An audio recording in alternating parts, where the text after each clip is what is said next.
اللهم صل على سيدنا مولانا محمد وعلى آل سيدنا مولانا محمد وبارك وسلم. الحمد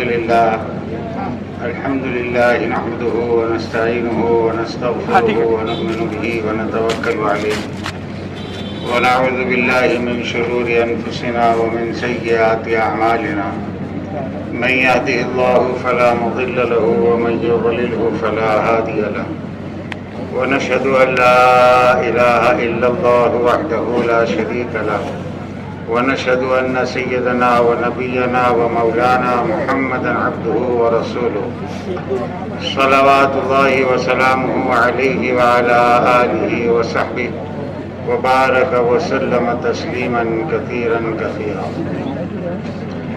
أما بعد فأعوذ بالله من الشيطان الرجيم. بسم الله الرحمن الرحيم. فمن كان يرجو لقاء ربه فليعمل عملا صالحا ولا يشرك بعبادة ربه أحدا. میرے بھائیوں، بزرگوں اور دوستوں، اللہ جل جلالہ رحمت والوں نے ہم کو جو دین دیا ہے اس میں حقوق کی تعلیم ہے. پورا دین جو ہے حق کی تعلیم ہے کہ جی کس کا کیا حق ہے. اس کو پورا کرنا یہ انصاف بھی ہے، احسان بھی ہے. اور اس کو پورا نہ کرنا یہ حق تلفی بھی ہے اور ظلم ہے. اور شرک کے بعد اللہ کے نزدیک سب سے بڑا گناہ جو ہے وہ ظلم ہے. اس لیے علماء نے لکھا ہے کہ حضرت نوح علیہ السلام کی قوم پر جو عذاب آیا ان کے شرک کی وجہ سے. ایک چیز ان میں تھی، وہ بہت زیادہ تھی. شرک قوم عاد میں بھی تھا، لیکن شرک سے زیادہ ان میں ظلم تھا. ظالم تھی قوم، تو ان کے ظلم پر اللہ نے ان کو ہلاک کیا. اور ظلم کہتے ہیں کسی کے حق تلفی کو. اس لیے ہمارا دین جو ہے نا وہ پورا کا پورا حقوق کی تعلیم ہے کہ جی کس کا کیا حق ہے، اس کو جانا جائے اور ادا کیا جائے. کیوں؟ اس لیے کہ اللہ تبارک و تعالیٰ نے بہت تھوڑے دنوں کے لیے اس دنیا میں بھیجا ہے. ہر انسان کا ایک وقت مقرر ہے موت کا. جو وقت جس انسان کا مقرر ہے اس وقت پر وہ مرے گا، چاہے شہر کا رہنے والا ہو چاہے دیہات کا رہنے والا ہو، چاہے پڑھا لکھا ہو چاہے بے پڑھا لکھا ہو، مولوی صاحب ہو، قاری صاحب ہو، مفتی صاحب ہو، غوث ہو، قطب ہو، ابدال ہو، صحابی ہو، سب مریں گے. مرنا اللہ نے سب کے لیے رکھا ہے. اس لیے صاحب قرآن پاک میں فرمایا کل نفس ذائقۃ الموت، کہ ہر نفس کو موت کا مزہ چکھنا ہے. جسے اللہ نے پیدا کیا ہے وہ مرے گا.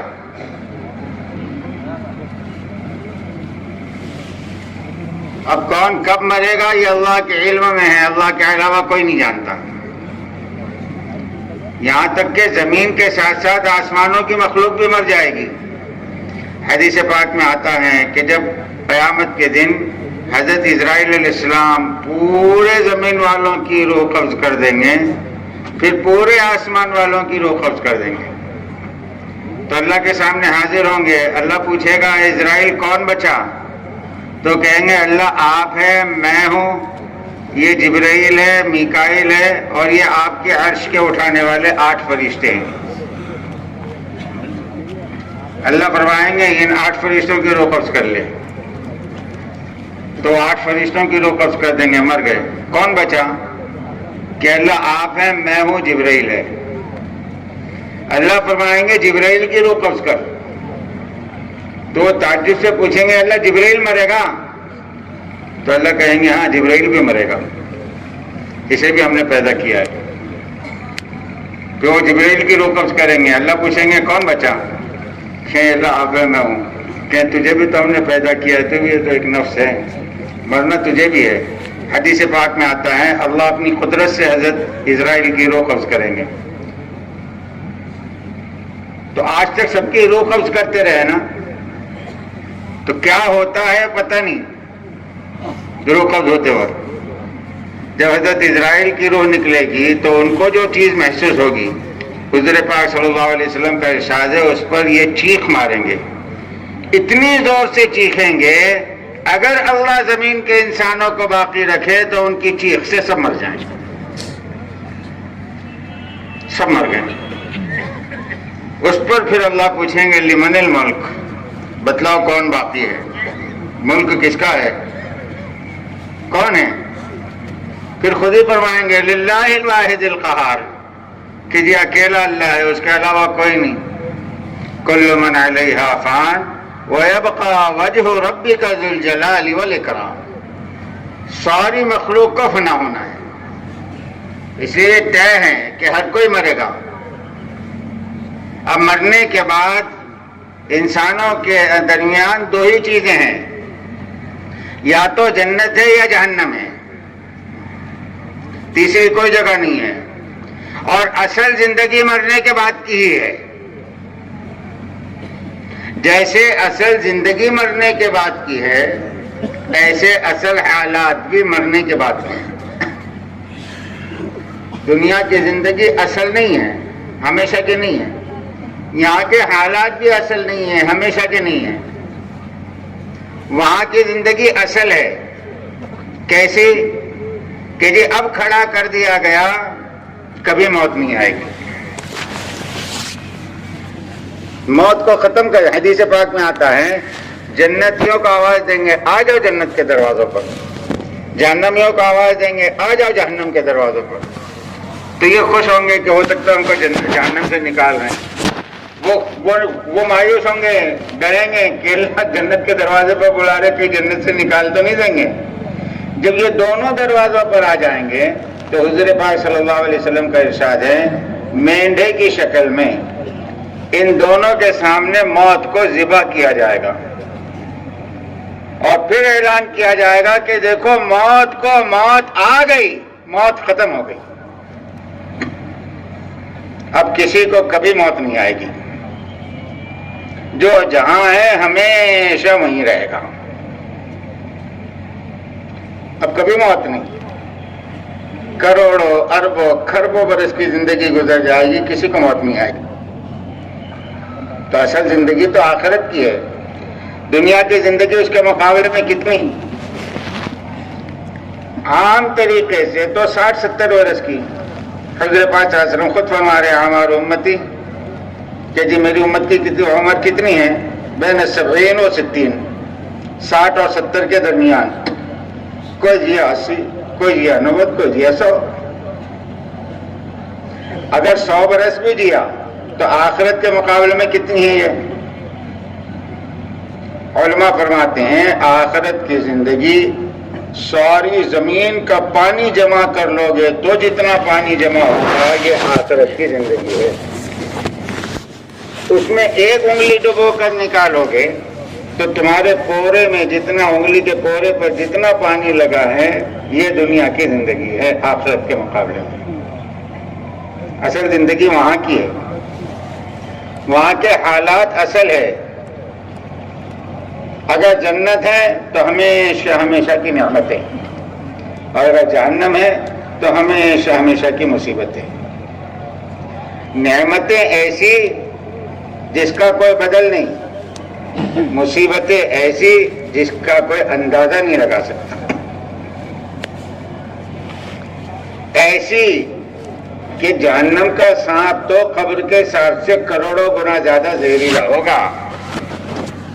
قبر کے سانپ کا حضور پاک صلی اللہ علیہ وسلم یہ حال فرما رہے ہیں کہ اگر یہ زمین پر ایک مرتبہ پھونک مار دے تو روئے زمین پر گھاس نہ ہوگی، اتنا زہر اس کی پھونک میں ہے. تو جہنم کے فرشتے کیسے ہو، جہنم کے سانپ کیسے ہوں گے؟ وہاں کے ہسبے اور وہاں کے بچھو کیسے ہوں گے؟ فرمانے جن گرزوں سے، جن ہتھوڑوں سے جہنمیوں کو فرشتے ماریں گے وہ اتنے وزنی اور اتنے بڑے ہیں، پوری روئے زمین کے انسان مل کر ان کو اٹھانا چاہے تو نہیں اٹھا سکتے۔ اگر وہ ہتھوڑے کسی پہاڑ پر رکھ دیں تو جیسے تمہارے پاس آٹا پس جاتا ہے ایسے وہ پہاڑ اس کے وزن سے پس جائیں۔ ان ہتھوڑوں سے ماریں گے فرشتے، اور گونگے بھی ہیں، اندھے بھی ہیں۔ اللہ کا صرف ایک حکم ہوگا ان کو مارو، تو پھر اس کے بعد ان کی کیفیت یہ ہے لا یعصون اللہ ما امرهم ویفعلون ما یؤمرون، بس اور کچھ نہیں جانتے ہو کہ یہ اللہ کے نافرمانی نہیں ہے، بس اللہ نے حکم دے دیا اب یہ کرتے رہنا ہے۔ تو وہاں کا عذاب بڑا سخت، وہاں کی آگ کا یہ حال کہ وہاں کا شرارہ، جہنم کا شرارہ، چنگاری کو کہتے ہیں، اگر اللہ آسمان دنیا سے باہر کر دے تو لمحے کے اندر پوری زمین جل کر خاک ہو جائے۔ ایک شرارے میں اتنی تپش ہے۔ حضور پاک صلی اللہ علیہ وسلم کا ارشاد ہے جہنم کا پانی اتنا گرم ہے، اگر ایک ڈول کتنا ہوتا ہے بھائی؟ چھوٹا ہوتا ہے نا، بچیاں کھینچ لیتی ہیں۔ فرماتے جہنم کے پانی کا ایک ڈول اگر اللہ مشرق میں اتار دے تو اس میں اتنی تپش اور اتنی گرمی ہے کہ مغرب کی تمام چیزیں ابل جائیں۔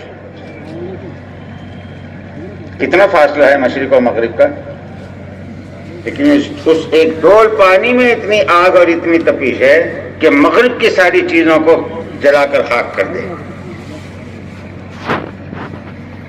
پھر وہاں کے چٹانیں، آگ کی چٹانیں، اور پھر وہاں کا حمیم اور وہاں کا غساق، پھر وہاں کی بھوک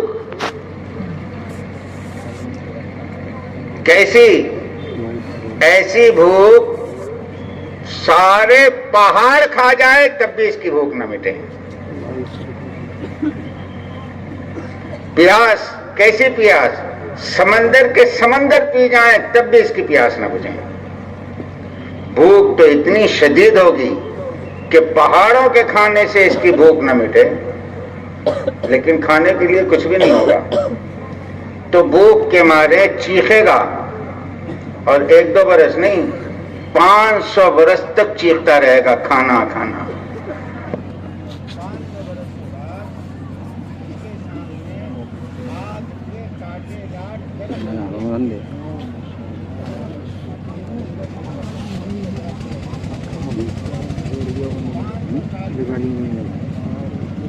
اس کے بعد کانٹے دار، اور وہ بھی کانٹے دار کس کے کانٹے؟ آگ کے کانٹے، آگ کا درخت وہ پیش کیا جائے گا۔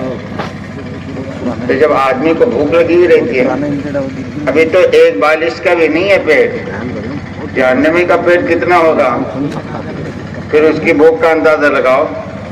آپ کے پیٹ کے مقابلے میں آپ کا داڑھ کتنا ہے؟ بولو نا بھائی، پیٹ کے مقابلے میں داڑھ کتنا ہے؟ پیٹ اتنا بڑا اور داڑھ اتنا سا۔ جب داڑھ اور پیٹ میں اس زمانے میں ہمارا یہ فرق ہے، حدیث پاک میں آتا ہے کہ ایک ایک جہنمی کو اللہ اتنا بڑا جسم دیں گے کہ اس کا ایک داڑھ احد پہاڑ کے برابر ہوگا۔ تو جس کا داڑھ احد پہاڑ کے برابر ہو اس کا جسم کتنا بڑا ہوگا، پھر اس کا پیٹ کتنا بڑا، پھر اس میں جو بھوک، تو وہ بھوک کی شدت برداشت نہیں کر سکے گا، آگ کے درخت کھا جائے گا۔ تو وہ تو کانٹے دار درخت ہے نا، وہ اٹک جائیں گے حلق میں، سینے میں، پیٹ میں اٹک۔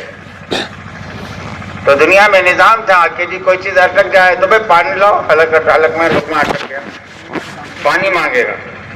حدیث پاک میں آتا ہے 500 برس تک پانی پانی چیختا رہے گا، کوئی اسے پانی دینے والا نہیں ہوگا۔ 500 برس کے بعد اس کے سامنے پیش کیا جائے گا حمیم کا پانی۔ صحابہ نے پوچھا حضور حمیم کسے کہتے ہیں؟ آپ نے فرمایا گرمی کی اور آگ کی انتہا کا نام حمیم ہے۔ کی انتہا. فرمائے وہ پانی پیے گا کیونکہ پیاس لگی ہے، پیے گا تو بعد میں جب اس پانی کے پینے کے لیے وہ پانی کو لے گا تو ابھی پانی پیٹ تک ہی آئے گا، تو اس کی گرمی سے نیچے کا ہونٹ سکڑ کر نیچے آ جائے گا، اوپر کا ہونٹ سکڑ کر اوپر چلا جائے گا. لیکن شدت کی وجہ سے وہ پانی پیے گا. جب پانی پیے گا تو اس کے اندر کا جتنا سامان ہے پیشاب اور پیخانے کے راستے سے کٹ کٹ کر باہر نکل جائے گا، اور یہ سزا اربوں کھربوں سال تک چلتی رہے گی. اس لیے ایک مقام جو ہے آخرت میں جہنم ہے، ایک مقام اللہ نے آخرت میں جنت رکھا ہے جس میں نعمتیں ہیں. وہاں پر بھی ہمیشہ ہمیشہ کی زندگی ہے جو کبھی ختم نہیں ہوگی. صدیاں نہیں کروڑوں اربوں سال بیت جائیں گے، جنت کی زندگی ختم نہیں ہوگی. زندگی ختم نہیں ہوگی اور زندگی کے ساتھ جوانی ختم نہیں ہوگی، جوانی کے ساتھ خوبصورتی ختم نہیں ہوگی، خوبصورتی کے ساتھ قوت ختم نہیں ہوگی. کہ جی وقت کے ساتھ ساتھ جوانی ختم ہو جاتی ہے نا. حدیث پاک میں آتا ہے میلاد عیسیٰ، جنتیوں کی عمر حضرت عیسیٰ کی ہوگی 33 برس، سارے جنتی ایک عمر کے. اب کروڑوں سال گزر جائیں گے، یہ 34.5 کے نہیں ہوں گے، 34 کے نہیں ہوں گے، کتنے کے رہیں گے؟ 33 کے. کہ جی ان پر کوئی زیادتی نہیں ہوگی. اور خوبصورت، کیسے خوبصورت کہ 14ویں رات کا چاند ان کے سامنے فیل ہو جائیں. جنتیوں حضور پاک صلی اللہ علیہ وسلم کا ارشاد ہے کالا، ایک دم کالے قسم کا آدمی اگر اللہ کے دین پر مر گیا، اللہ اس کو جنت میں وہ خوبصورتی دیں گے 500 سال کی مسافت کی دوری پر ہوگا اور اس کے چہرے کا نور چمک رہا ہوگا. کتنے سال کی؟ 500 سال کی مسافت کی دوری پر ہوگا اور اس کے چہرے کا نور چمکے گا. حسن یوسف جس کو کہتے ہیں، حضرت یوسف والا حسن دیں گے اللہ، حسین. حضرت آدم والا قد دیں گے 60 فٹ حضرت آدم والا قد دیں گے 60 ہاتھ لمبا، یعنی 90 فٹ لمبا. حضرت داؤد جیسی آواز دیں گے کہ جی حضرت داؤد جب زبور پڑھتے ہیں تو اڑتے ہوئے پرندے جو ہے ہوائی میں ٹھہر جاتے تھے، ہوش اڑ جاتا تھا کہ اتنی اچھی آواز. پہاڑ میں حرکت پیدا ہو جاتی تھی، اس آواز کی سریلے پن سے پہاڑ ہل جاتے تھے. اللہ ہر جنتی کو ایسی آواز دیں گے. اور سب سے بڑے اخلاق اللہ نے جناب رسول اللہ صلی اللہ علیہ وسلم کو دیے ہیں. اللہ ہر جنتی کو حضور والے اخلاق دیں گے، ہمیشہ کی زندگی، ہمیشہ کی خوبصورتی. اتنا بڑا معاہدے، اتنی بڑی جنت دیں گے کہ آدمی جو جنت میں داخل ہوں گے ڈائریکٹ، وہ تو بہت دور. حدیث پاک میں تذکرہ ہے اس جنتی کا جو سب سے اخیر میں پتہ نہیں کتنے کروڑوں سال کے بعد جہنم سے نکالا جائے گا. اب جہنم میں بھی جائے گا آدمی تو کئی سال تک جائے گا نا. قرآن پاک میں تو جہنم میں جانے والوں کے لیے احقابہ کا لفظ استعمال کیا ہے، اور ایک حکم کو حضرت شیخ نے کتنا لکھا ہے؟ بولو نا. ایک حکم ایک آدمی جہنم میں جلے گا تو کتنے سال میں جلے گا؟ 300 کروڑ 88 لاکھ. تو احقابہ تو حکم کی جمع ہے. اگر یہ جمع میں چلا گیا تو کروڑوں اربوں کھربوں سال کے بعد بھی اگر اللہ اس کو جہنم سے نکالیں تو حدیث پاک میں آتا ہے اللہ اس سے پوچھیں گے بندے جہنم سے نکال دیا کیا دیں؟ اللہ کچھ نہ دیں. جہنم سے نکل گیا یہی سب سے بڑا انعام ہے. اللہ کہیں گے نہیں مانگ کیا دے؟ تو نہیں مانگے گا. اللہ کہیں گے اچھا دنیا میں تو جس گھر میں رہتا تھا اس سے بڑا گھر دے دے تو خوش ہو جائے گا. اللہ اس سے بڑا اور کیا چاہیے؟ کہ اچھا جس دنیا میں تو رہتا تھا اتنی بڑی دنیا دے دیں تو خوشی سے پھولے نہیں سمائے گا. اتنی بڑی دنیا کا میں مالک, اتنی بڑی دنیا مجھ کو, ٹھیک ہے دے دے. تو اللہ فرمائیں گے کہ بندے جس دنیا کے بارے میں نے تجھے کہا نا, ایسی 10 دنیا کے برابر ایک جنت میں تجھے دیتا ہوں. تو اتنی بڑی جنت تو اس آخری درجے کے آدمی کو ملے گی, تو اول درجے کے لوگوں کو کتنی بڑی جنت ملے گی. پھر جنت سونے چاندی کی, ساری اینٹیں سونے کی, ساری اینٹیں چاندی کی, اور اعلیٰ درجے کی جنت ہیں تو لبنۃ من لؤلؤ بیضاء, لبنۃ من لؤلؤ بیضاء, کہ جی سفید موتی کی اینٹیں. لبنۃ من زمرد خضراء, سبز زمرد کی اینٹیں. ان کے اوپر ان کے درمیان میں ان کو جوڑنے کے لیے مشک استعمال کیا گیا, اور اس مشک کے اوپر باریک باریک باریک باریک موتیاں جڑی ہوئی ہیں. سونے چاندی کی, ہیرے جواہرات کی اینٹیں ہیں, اور لمبائی کتنی, چوڑائی کتنی. بعضی جنتیں ایسی ہوگی جو اللہ کے بالکل قریب ہوگی.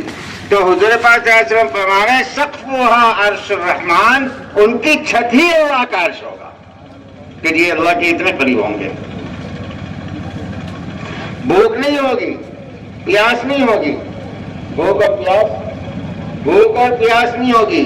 حدیث پاک میں آتا ہے جب جنتی جنت کے دروازے پر پہنچیں گے 2 نہریں ہوگی, ایک نہر میں غسل کروائیں گے, ایک نہر کا پانی پلوائیں گے. جب یہ کالا جائے گا چاند کے جیسا ہو کے نکلے گا. اس نہر کا کمال ہے, ایک کا پانی پیے گا اندر کی ساری گندگی ختم ہو جائے گی, بھوک بھی ختم ہو جائے گی, پیاس بھی ختم ہو جائے گی. اب کروڑوں سال میں بھی کبھی بھوک نہیں لگے گی.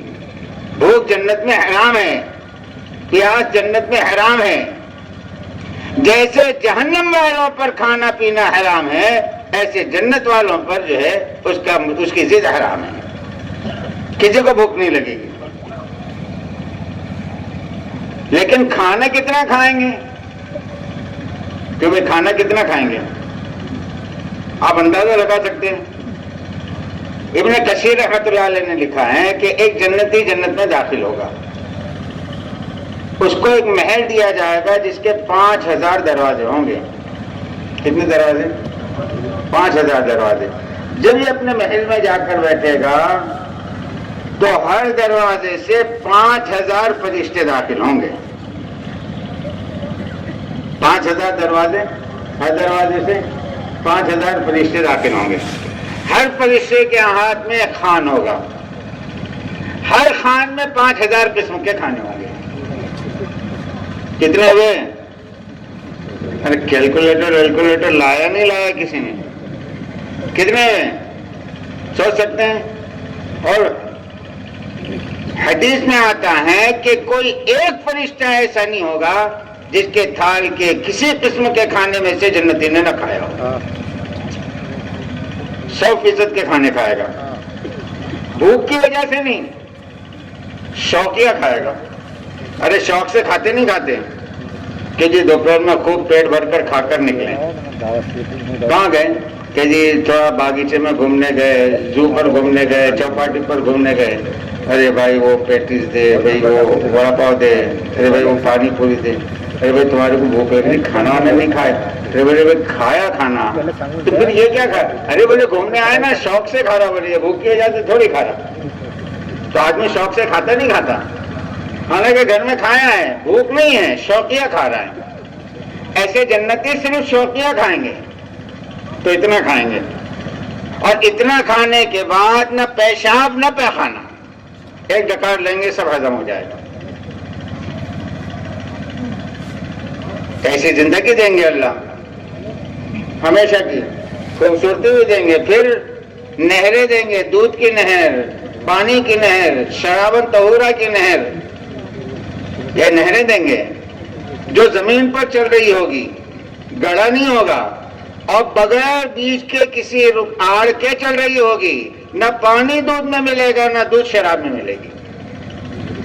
محنت چل رہی ہوگی، بڑے بڑے محلات دیں گے،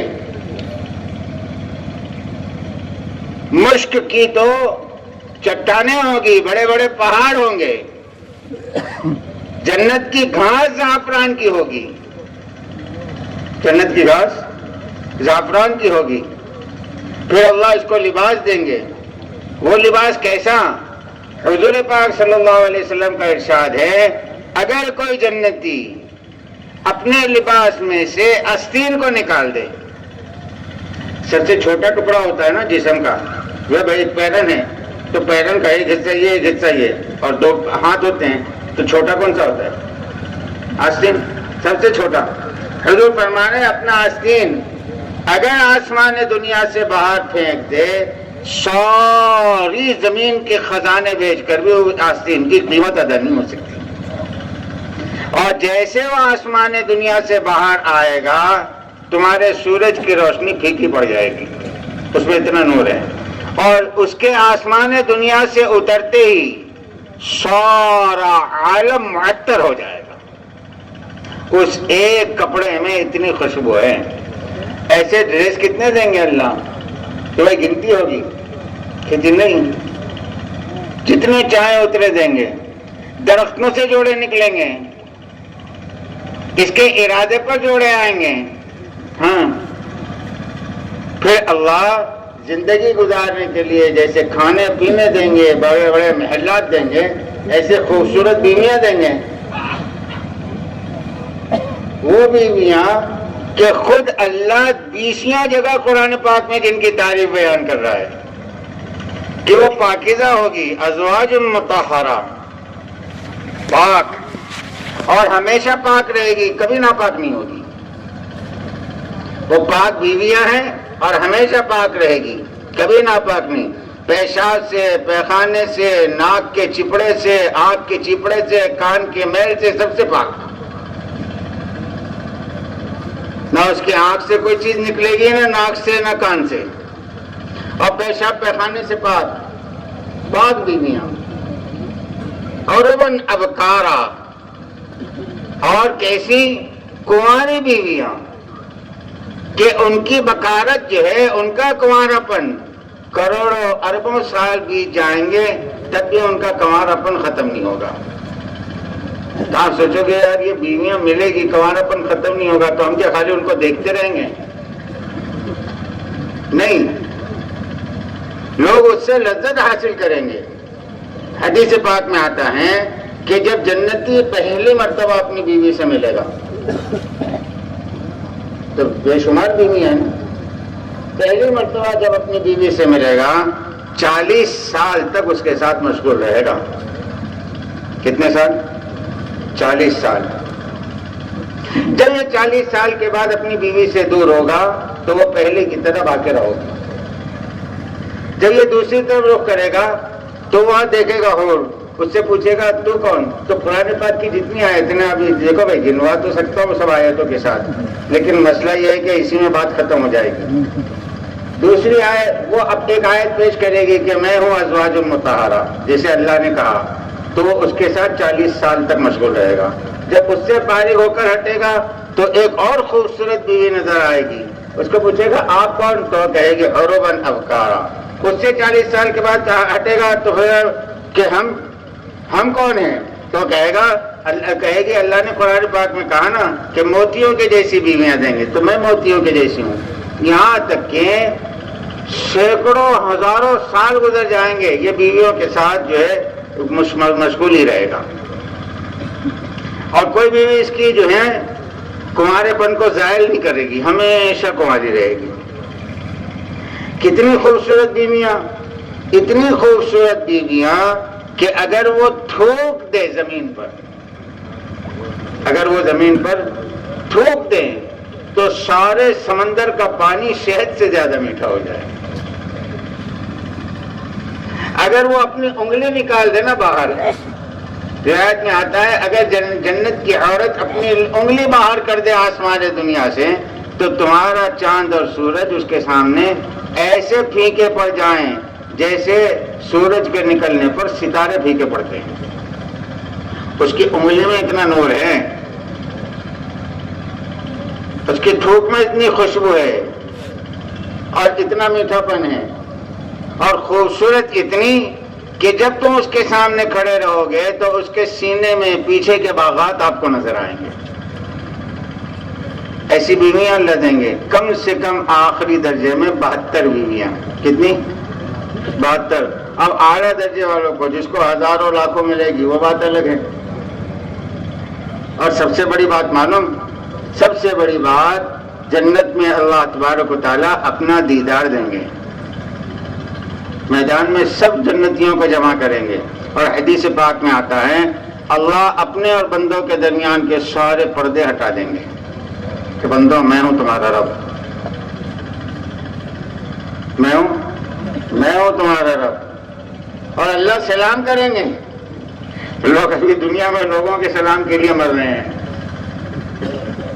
کہ جی لوگ مجھے سلام کریں. مجھے حدیث پاک میں آتا ہے جب پردے ہٹ جائیں گے تو اللہ کہیں گے السلام علیکم یا عباد. تو بندے کہیں گے اللہم انت السلام ومنک السلام. اللہ آپ سلام ہیں، ساری سلامتیاں آپ کی طرف سے. تو اللہ کا دیدار کریں گے. غالباً غنیت الطالبین میں حضرت شیخ عبد القادر جیلانی رحمۃ اللہ علیہ نے لکھا ہے کہ پہلا دیدار اللہ تبارک و تعالیٰ کا جب بندہ کریں گے 8 کروڑ برس تک کریں گے. کتنے کروڑ برس؟ 8 کروڑ. کیسے اللہ کے چہرے کو دیکھنے سے کوئی چیز کا دل بھرے گا؟ کیوں بھائی بھرتا؟ یہاں کی عورت کے چہرے تبدیل ہو جاتے ہیں. جوانی میں کچھ رہتی، بڑھاپے میں کچھ رہتی، تب بھی دیکھنے سے دل بھرتا کیا؟ ارے بابا بڈھا ہو گیا کہاں بھاگ رہا؟ تو بولے گھر کو بھاگ رہا. ارے کہاں کو بڑی بھی یاد آ رہی. ارے بڑی بھی ابھی دیکھنے کے لائق بھی نہیں رہی تو بھی یاد آ رہی، بھاگ رہا بڑی بھی. اللہ کو چھوڑ سکتا ہے آدمی؟ اللہ پردے گرائیں گے، وہاں سے ہورے چلائے گی کہ اللہ ہمارا کیا، یہ تو جب تک آپ کو دیکھتے رہیں گے آنے والے نہیں، تو ہم تو گئے. تو حدیث میں آتا ہے کہ پردہ گروا دیا جائے گا اور کہا جائے گا کہ اب جنتوں کی نعمتوں سے نفع حاصل کرو.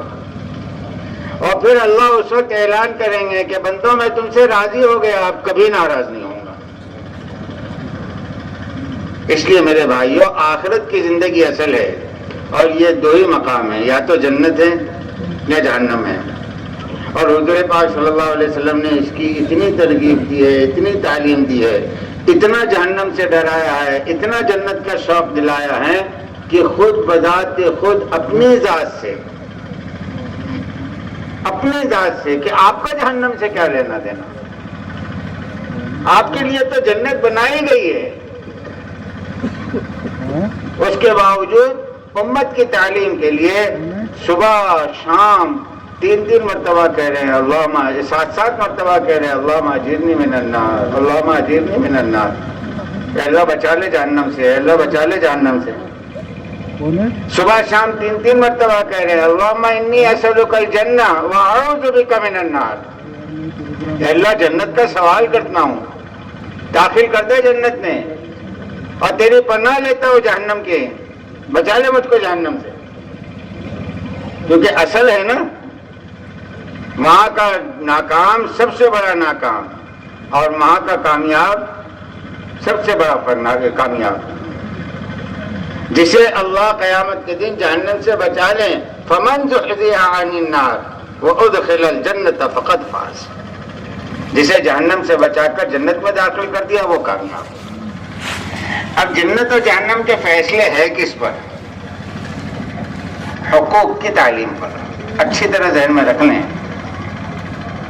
کہ جہنم حق تلفی پر ہے اور جنت حقوق کی ادائیگی پر ہے. اس لیے ہمارا دین جو ہے نا وہ پورا حقوق کی تعلیم کا ہے. حق ہے اس میں اور کچھ بھی نہیں. یہ حق ہے اور اس میں حقوق کی تعلیم ہے. اس لیے پوری دنیا میں حقوق کی تعلیم کہیں نہیں ہے.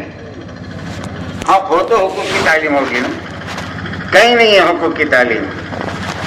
چیزوں کی تعلیم ملے گی، لکڑوں کی، پتھروں کی، لوہے کی، کانچ کے ٹکڑوں کی، اناج کی، کپڑوں کی، یہاں تک کہ چاند کی مٹی کی کیفیت ملے گی، ساری چیزیں ملے گی، لیکن حقوق کی تعلیم نہیں ملے گی. کوئی حقوق کی تعلیم دینے والا نہیں. حقوق کی تعلیم انبیاء علیہ السلام لے کر آتے ہیں. اب کس کا حق ہے؟ تو حضور پاک صلی اللہ علیہ وسلم تو حقوق کو ایک جملے کے اندر بتلا گئے کہ اتنی لمبی تعلیم ہے ہماری حقوق کی.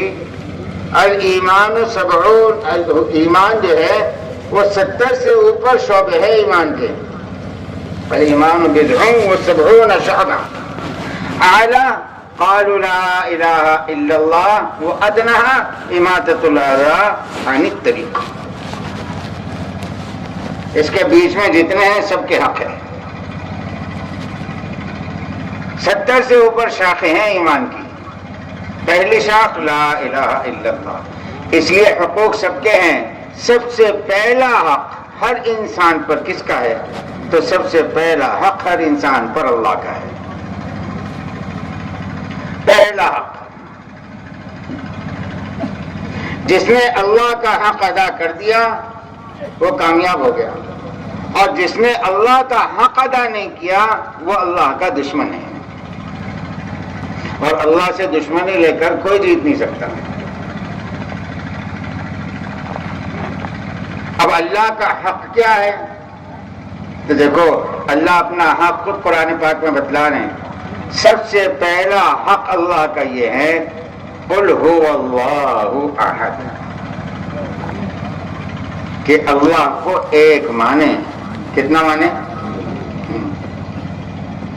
اللہ کو ماننا ہی حق نہیں ہے، اللہ کو ایک ماننا حق ہے. ورنہ اللہ کو کون نہیں مانتا؟ کہ بھائی اللہ کو نہیں مانتے لوگ، سب مانتے ہیں، ایک نہیں مانتے. کمال حق جو ہے وہ ایک ماننا ہے. اللہ ہے اور کتنے ہیں؟ ایک. کہہ رہے ہیں هو اللہ احد الہکم الہ واحد. میرا اور تمہارا اللہ کتنا ہے؟ ایک ہے، دو نہیں. اور اللہ کہہ رہے ہیں اگر دو اللہ ہوتے تو زمین اور آسمان میں فساد ہوتا نہیں ہوتا. ایک اللہ ہے جس کا نتیجہ کیا ہے؟ ان جعل اللہ علیکم اللیل سرمدا الی یوم القیامہ من الہ غیر اللہ یأتیکم بضیاء. اگر اللہ تمہارے لیے رات کو کھڑا کر دے، دن ہی نہ لائے، تو تم بتلاؤ اللہ کے علاوہ کون ہے جو تمہارے لیے دن کو لائے گا؟ ان جعل اللہ علیکم النہار سرمدا الی یوم القیامہ من الہ غیر اللہ یأتیکم بلیل تسکنون فیہ افلا تبصرون. اگر اللہ دن کو کھڑا کر دے، سورج ہی نہ ڈبائے، تو کون ہے جو تمہارے لیے رات کو لائے گا؟ یہ اللہ کے ایک ہونے کی دلیل ہے نہیں ہے. اگر دو اللہ ہوتے، ایک اللہ ڈباتا دوسرا اللہ کہتا تو نے ڈبایا اب میں نکالتا، تو رات ہی نہیں ہوتی تو سوتے کب؟ یا دونوں اللہ ڈبا ہی دیتے، کوئی نکالتا ہی نہیں، تو کمانے کب جاتے؟ کتنے اللہ ہیں؟ سب سے پہلا حق ہے اللہ کا کہ اللہ کو ایک مانا جائے. تمام نبیوں کی سب سے پہلی دعوت اللہ ایک ہے. اللہ کتنے ہیں؟ ایک ہے. یہ ہر نبی کی سب سے پہلی دعوت ہے. ایک یہ حق ہے.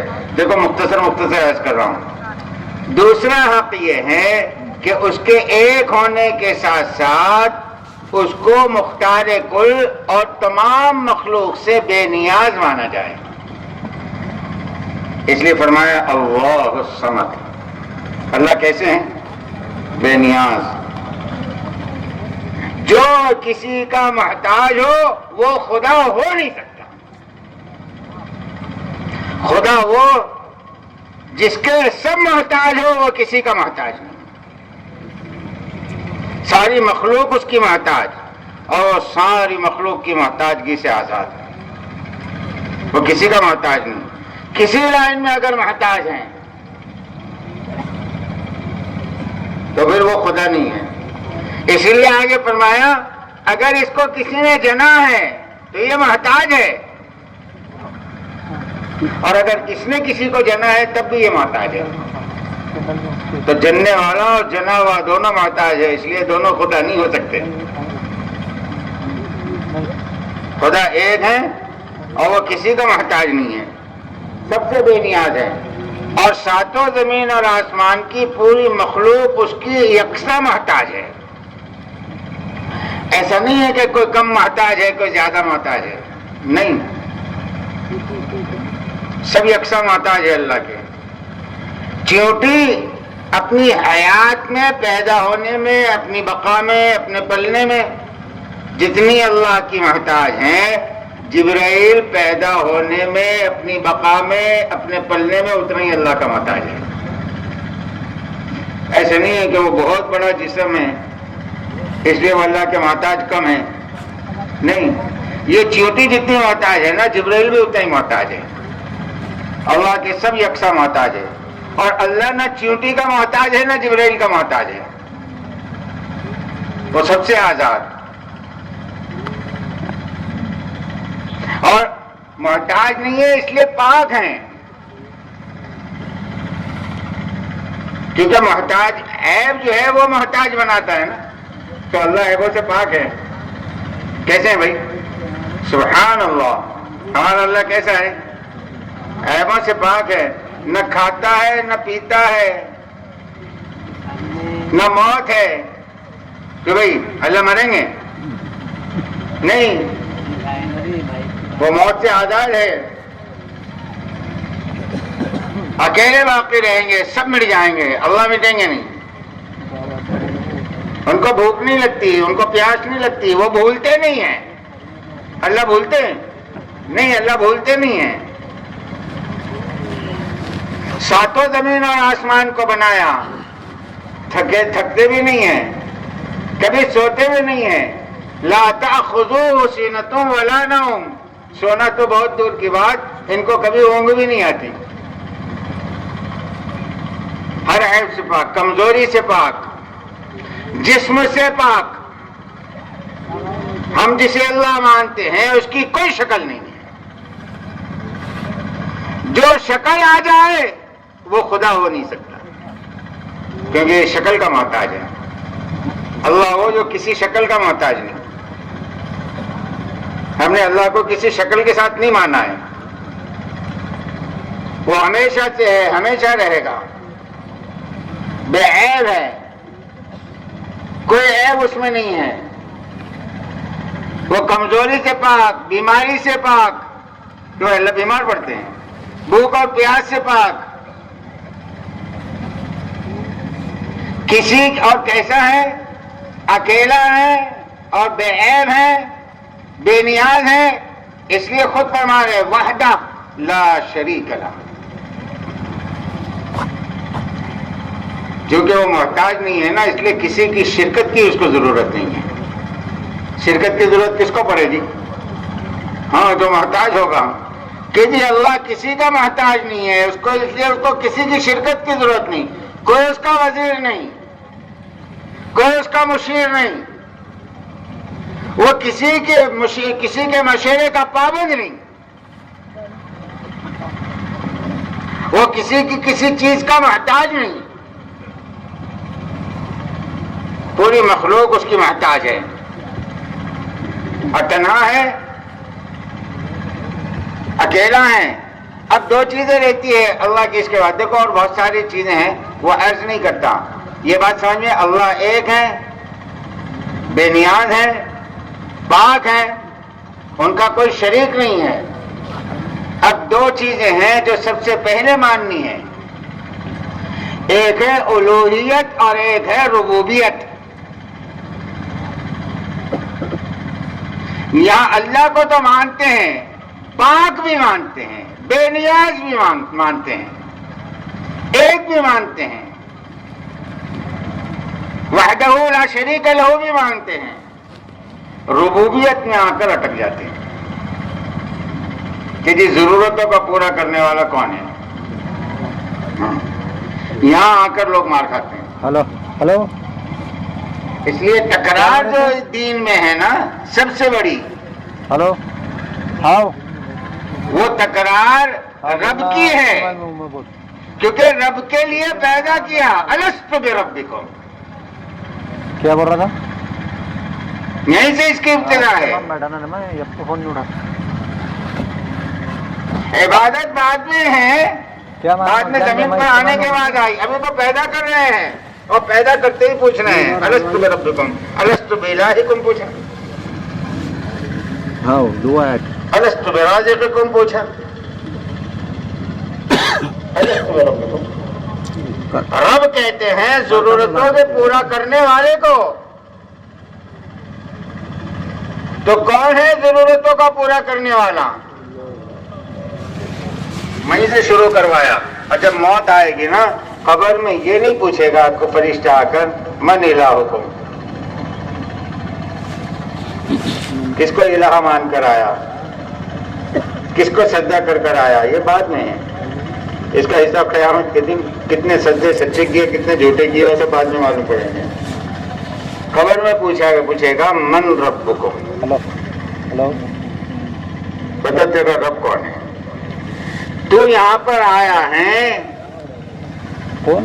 اپنی ضرورتوں کا پورا کرنے والا. کس کو یقین کر کر آیا ہے کہ تیری ضرورتیں کس نے پوری کی؟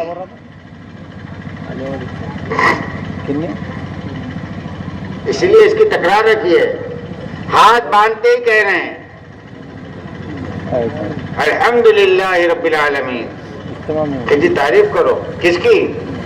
اس اللہ کی جو تمام جہانوں کی, تمام مخلوق کی تمام ضرورتوں کا پورا کرنے والا, جس کو اب تم اور ہم نہیں جانتے. کتنے عالم ہیں اللہ جانتے ہیں, ان عالموں میں کتنی مخلوق ہے اللہ جانتے ہیں, اور ان مخلوق کی کتنی ضرورتیں ہیں اللہ جانتے ہیں. اور سب کو کون پورا کرتے ہیں؟ اللہ پورا کرتے ہیں. اللہ کے علاوہ کوئی پورا نہیں کر سکتا. اس لیے 5 مرتبہ دن میں نماز رکھی ہے. خالی فرض رکعتیں 20 رکھی ہے. کتنی رکعتیں رکھی ہیں؟ 20. اور ہر رکعت میں رب کی تکرار کتنی ہے؟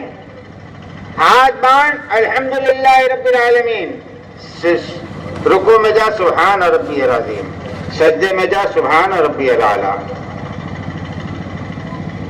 ایک رکعت میں کتنی تکرار ہوئی؟ چلو 7 ہی پکڑ لو, 7 ہی پکڑ لو اگر ایک رکعت میں, بلکہ 7 میں کتنی ہوئی؟ زیادہ ہوئی نا, 10 ہوئی. ایک رکعت میں 10 تو 20 رکعت میں کتنی ہوئی؟ بولو نا بھائی. 200 مرتبہ. اگر صرف فرض پوچھو, ہاں سنت و نفل کو نہیں بول رہا ہوں, خالی فرض, تو 200 مرتبہ اس کی زبان سے کہلوا رہے ہیں کہ بندے اپنی زبان سے کہہ رہا ہوا ہے.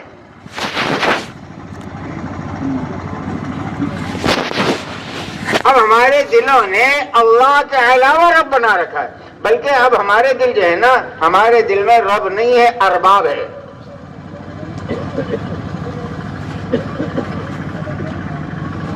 ہمارا دل تو رب سے کب کا خالی ہو چکا ہے, ارباب سے بھرا ہوا ہے.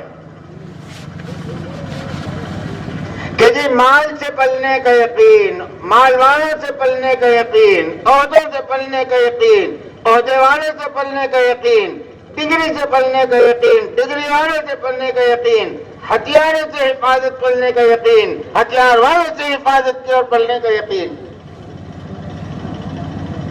اپنی ضرورت ہے تو سب دوسرے سے, دواؤں سے ضرورت ہے کہ پورا ہونے کا یقین, اناج سے ضرورت ہے کہ پورا ہونے کا یقین, پانی سے پیاس کے پورا ہونے کا یقین. ہم سنت ادا کرتے ہیں, سنت پر غور نہیں کرتے. اس کا یہ معنی نہیں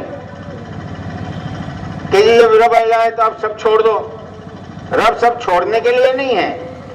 سب چھوڑ دو گے تو رب بھی چھوٹ جائے گا. اچھی طرح سمجھ لو, اللہ نے دنیا کو دار الاسباب بنایا ہے اور ربوبیت ان اسباب کے ساتھ جڑی ہوئی ہے. جب سب چھوڑ دو گے تو رب کس کو مانو گے؟ کیوں مولانا؟ جب سب چھوڑ دو گے تو رب کس کو مانو گے؟ کہ جی سب ہیں اور ان کو رب نہ مان کر اللہ کو رب ماننا، یہ رب ماننا ہے کہ یہ رب نہیں ہے، اللہ رب ہے۔ اس لیے اسباب رکھے ہیں، اور اسباب کا صحیح استعمال بھی حکم ہے کہ ہم نے اس دنیا کو دارالاسباب بنایا ہے۔ جو چیز جس کے لیے ہم نے بنائی ہے اس کے لیے وہ چیز استعمال کرو۔ کیوں؟ کہ جی اسی استعمال کے راستے سے ہم تمہاری آزمائش کر رہے ہیں کہ تم نے وہ چیز آزما تو لی، اب تمہارے دل پر اللہ کی نگاہ ہے کہ اس چیز کے آزمانے کے بعد اس کا اثر جو آیا ہے اس کی نسبت تم نے اللہ کی طرف کی یا اس کی طرف کی۔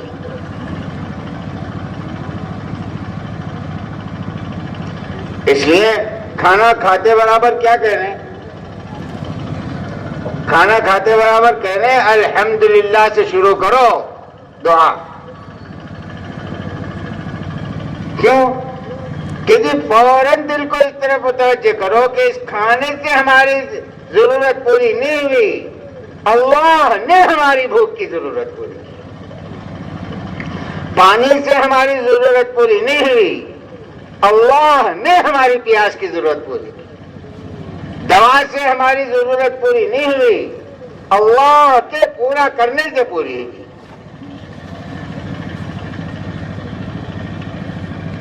یہ تو اس وقت سمجھ میں آئے گا نا، درمیان میں ایک بات اور عرض کروں، یہ تو ہوا اس وقت سمجھ میں آئے گا نا، ہونے سے پہلے کی جو چیز تھی وہ کہاں سے آئی؟ بھئی بیماری کہاں سے آنے کا یقین ہے؟ بھوک کے کہاں سے آنے کا یقین ہے؟ پیاس کے کہاں سے آنے کا یقین ہے؟ غم کے کہاں سے آنے کا یقین ہے؟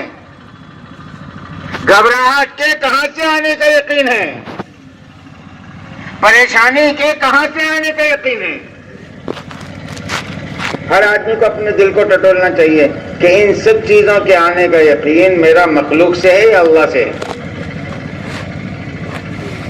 کہ یہ سب چیزیں میرا دل کیا کہہ رہا ہے، اللہ کی طرف سے آئی ہے یا مخلوق کی طرف سے؟ کہ بھوک اللہ کی طرف سے آئی ہے، پیاس اللہ کی طرف سے آئی ہے، بیماری اللہ کی طرف سے آئی ہے، گھبراہٹ اللہ کی طرف سے آئی ہے، غم اللہ کی طرف سے آیا ہے۔ اب اس کا علاج کہاں سے آئے گا؟ جس کی طرف سے یہ آیا ہے اس کی ضد بھی اسی کی طرف سے آئے گی۔ جس اللہ کی طرف سے بھوک آئی ہے اسی اللہ کی طرف سے کھانا آئے گا۔ جس اللہ کی طرف سے پیا، مولانا یوسف صاحب رحمۃ اللہ علیہ فرماتے تھے پوری مخلوق مل کر کوئی حاجت پیدا نہیں کر سکتی، یہ ہے لا الہ، اکیلے اللہ تمام حاجتوں کے پیدا کرنے والے ہیں، یہ ہے الا اللہ۔ اور فرماتے ہیں پوری مخلوق مل کر کسی حاجت کو پورا نہیں کر سکتی، یہ ہے لا الہ، اکیلے تنہا تنہا اللہ تمام حاجتوں کو پورا کرنے والے ہیں، یہ ہے الا اللہ۔ نہ حاجت مخلوق سے آتی ہے نہ حاجت مخلوق سے پوری ہوگی، وہ رب ہے، حاجتیں بھی وہی پیدا کرتا ہے اور حاجتوں کو پورا بھی وہی کرتا ہے۔ اس لیے رب ہمارا دل رب کس کو کہہ رہا ہے؟ حاجتوں کا، ضرورتوں کا پورا کرنے والا کس کو کہہ رہا ہے؟ پھر بول بدل جائیں گے، عمل بدل جائے گا، سوچ بدل جائے گی، نیتیں بدل جائے گی جب یہ رخ صحیح ہو جائے گا۔ ابھی تو مخلوق کی طرف کا رخ ہے نا، اس لیے دن میں 2 مرتبہ تسبیح بھاری ہے اور 2000 مرتبہ کسی مخلوق کی تعریف آسان ہے۔ اور تسبیح 200 مرتبہ ہے نا، بھاری ہے نہیں بھاری ہے؟ کسی ترغیب دے رہے ہیں کتنے اہتمام کے ساتھ 2 مرتبہ تسبیح پڑھنے والے، اور کروڑوں کی تعداد ہے اہتمام کے ساتھ صبح 8 بجے سے لے کر شام کو 8 بجے تک یا 5 بجے تک 8 گھنٹے تک چیزوں کو بولتے رہتے ہیں. کتنی مرتبہ بولتے ہوں گے؟ اب ان تو چیزوں کو رب سمجھ رکھا ہے کہ جی یہ ہماری ضرورتوں کو پورا کریں گے، اس لیے سب بھاگ رہے ہیں چیزوں کی طرف. اس لیے اللہ کا حق ہے کہ اللہ کو رب مانا جائے. کیا مانا جائے بھائی؟ بولو نا. ہاں، اللہ کو رب مانا. اللہ کے علاوہ کوئی رب نہیں ہے. میری ضرورتیں کس سے متعلق ہیں؟ کہ جی اللہ سے متعلق ہے. اللہ کے علاوہ کسی سے متعلق نہیں. پھر اللہ کا سب سے بڑا حق یہ ہے کہ اس کی عبادت کی جائے، کیونکہ وہ الہ ہے. وہ کیا ہے؟ الہ ہے. اب اس میں دو باتیں ہیں. اللہ کی عبادت کی جائے، تنہا اس کی عبادت کی جائے، اس کے علاوہ کسی کی عبادت نہ کی جائے.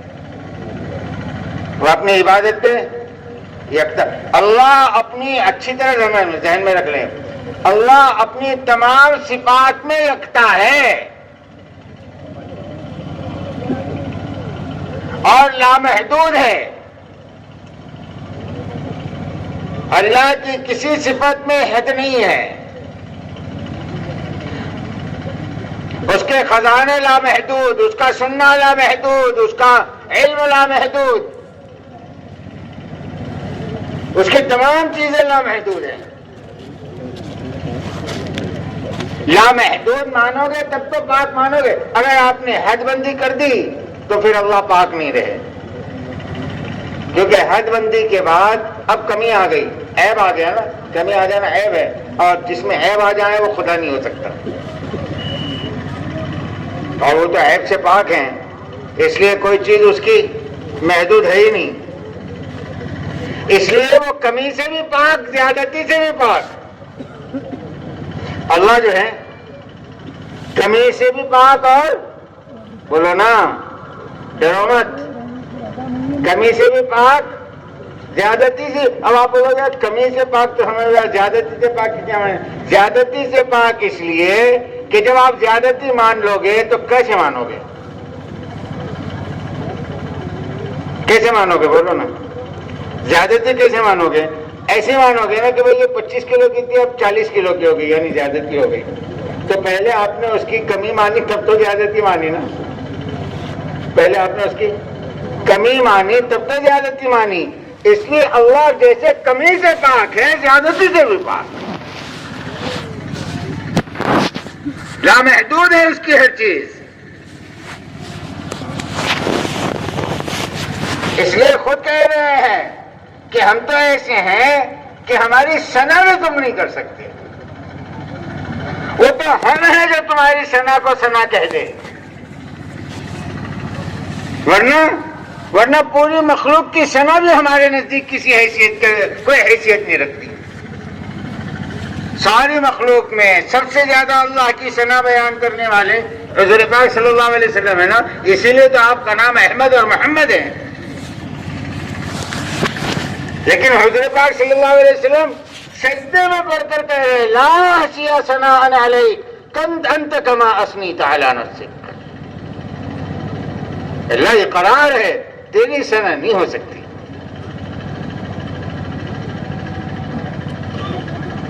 قیامت کے دن جبرائیل تمام فرشتوں کے ساتھ، حضور پاک صلی اللہ علیہ وسلم تمام انبیاء کے ساتھ کھڑے رہ کر کہیں گے ما عبدناک حق عبادتک. پہلے ہم تیری عبادت کا حق ادا نہیں کر سکے. کیوں؟ ما عرفناک حق معرفتک، کہ ہم تک تجھے پہچان ہی نہیں سکے. لامحدود کو کیا پہچانیں گے؟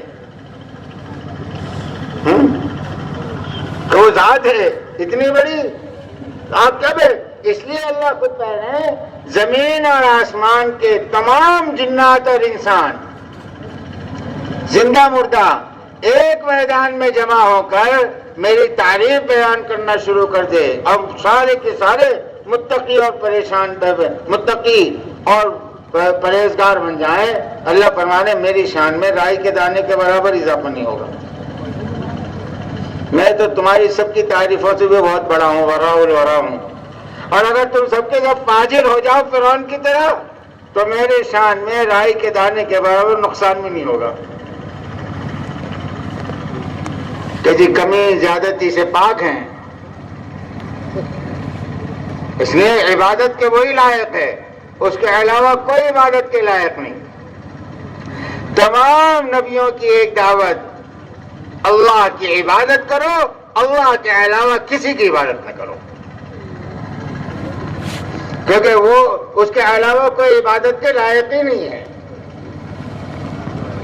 یہ حق ہے اللہ کا کہ اس کو ایک مانا جائے، اس کو بے نیاز مانا جائے، تمام عیبوں سے پاک مانا جائے، اور اس کو تمام ضرورتوں کا پورا کرنے والا مانا جائے، اور اسی کی عبادت کی جائے، اس کے علاوہ کسی کی عبادت نہ کی جائے۔ ورنہ اگر اس کے ساتھ اوروں کی عبادت ہے تو پھر وہ اپنے آپ کو ہٹا دے گا، وہ کسی کی شرکت پسند نہیں کرتا۔ ورنہ لوگ تو تیار ہیں نا کہ جی جیسے سب کی عبادت کرتے ہیں ایسے اس کی بھی عبادت کریں گے، کہ جی نہیں، لا اعبد ما تعبدون ولا انتم عابدون ما اعبد ولا انا عابد ما عبدتم۔ کہ جی نبی کی آواز ہے، کہ جی نہیں، عبادت ہماری عبادت بھی مخصوص ہے، کیسی کہ ایسی ہوگی جو سوائے ہمارے اللہ کی کسی اور کے لیے ہرگز نہیں ہوتی۔ پیشانی جھکے گی صرف اللہ کے سامنے، ناک رگڑی جائے گی صرف اللہ کے سامنے، ہاتھ پھیلائے جائیں گے صرف اللہ کے سامنے، مدد کے لیے پکارا جائے گا صرف اللہ کو، کسی اور کو پکاریں گے؟ غیر اللہ کو؟ حضور فرما رہے تیرے ٹکڑے ٹکڑے کر دیا جائیں، تجھے کھولتے ہوئے پانی میں پھینک دیا جائے، جلتی ہوئی آگ میں ڈال دیا جائے، اللہ کے ساتھ کسی کو شریک نہ کرنا۔ وہ یہ چیز پسند نہیں، اس لیے ہر گناہ کو اللہ معاف کریں گے، اللہ کے ساتھ کسی نے شرک کیا اس کو معاف نہیں کریں گے۔ ان اللہ لا یغفر ان یشرک بہ ویغفر ما دون ذلک لمن یشاء۔ ہر گناہ معاف، شرک معاف نہیں ہے۔ اس لیے عبادت کریں گے صرف اللہ کی، مانگیں گے صرف اللہ سے۔ حضور سکھا رہے ہیں کہ ہاتھ کس کے سامنے پھیلاؤ گے، مدد کس سے مانگو گے، کس کو پکارو گے؟ اذا سألت فاسأل اللہ واذا استعنت فاستعن باللہ۔ جب بھی پکارنا ہو کس کو پکارو؟ سوال کرنا ہو اللہ سے کرو، اللہ کے غیر سے سوال نہ کرو۔ مدد مانگنی ہو اللہ سے مانگو، اللہ کے غیر سے نہ مانگو۔ دیکھو نبی کو مدد کی ضرورت ہے، نبی کو پکارنا ہے تو نبی بھی اللہ ہی کو پکار رہا ہے۔ بدر کے میدان میں تنہا کھڑے ہیں، بے سر و سامان کے کھڑے ہیں، اور رات بھر سجدے میں گر کر کہ یا حی یا قیوم برحمتک نستغیث، یا حی یا قیوم برحمتک نستغیث۔ کس سے مانگ رہے ہیں؟ اللہ سے مانگ رہے ہیں۔ تو اللہ بھی صبح کہہ رہے ہیں استستغیثون ربکم فاستجاب لکم۔ آپ نے استغاثہ کیا کہ جی ہم نے قبول کر لیا۔ تو حضور کہہ رہے ہیں جب تم اللہ کے علاوہ کسی کو پکارو گے تو اللہ کی نگاہ میں گر جاؤ گے، اور جب سب سے ہٹ کر، سب سے دل ہٹا کر، سب سے یقین ہٹا کر خالص اللہ کو پکارو گے تو پھر حضور پاک صلی اللہ علیہ وسلم فرمانے کہہ دو 3 مرتبہ یا ارحم الراحمین، یا ارحم الراحمین، یا ارحم الراحمین۔ اللہ کہتے ہیں مانگ میرے بندے، اب جو مانگے گا دوں گا، کیونکہ تو نے مجھے پکارا ہے نا۔